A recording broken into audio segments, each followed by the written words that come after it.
Thank you, Secretary Granholm.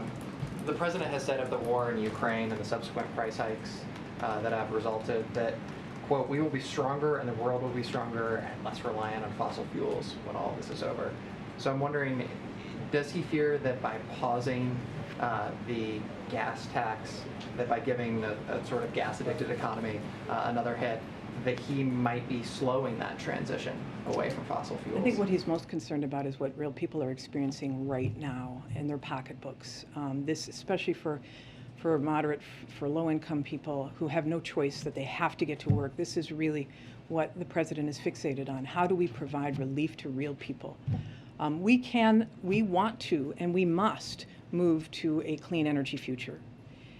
And we can accelerate production right now. I mean, let's be very clear that fossil fuels will remain in the mix of the energy system of the globe for years to come. This is why we call this a transition. I mean, the President's goal is to get to net zero by 2050, and that suggests that there will, of course, still be a need for fossil fuels. So but we also know that everything we're experiencing in terms of these extreme weather events, we spent $150 billion as a nation last year cleaning up after these extreme weather events that are all fueled by climate change. So we have to do both. And then I guess if you're putting yourselves in the shoes of some of these refiners or some of these oil producers, what guarantee can the administration give them as you're asking them to increase production, that more regulation as you pursue that transition isn't coming down the pipe for them, as you're asking them to lower We're prices asking more? them to increase supply. We're not telling them we're going to increase regulation on them.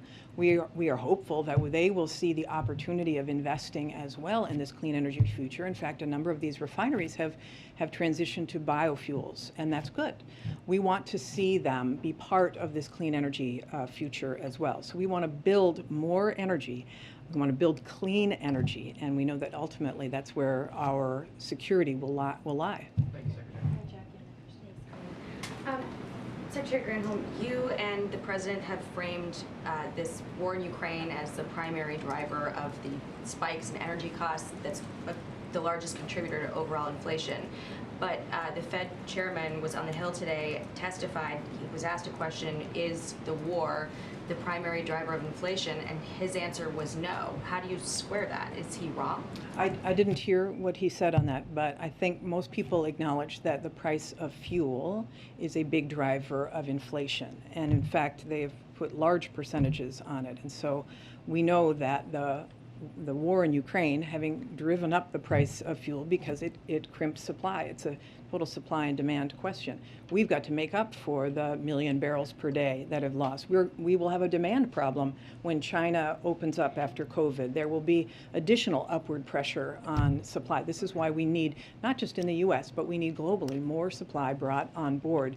And His full quote was, no, inflation was high before, certainly before the war in Ukraine broke out. Well, I think most would say that the price of fuel has exacerbated inflation.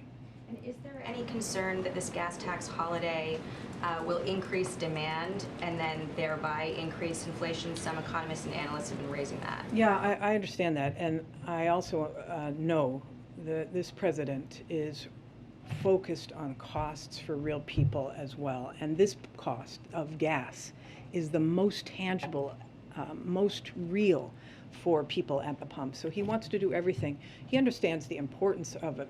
He's very concerned about inflation, obviously. It's a top priority.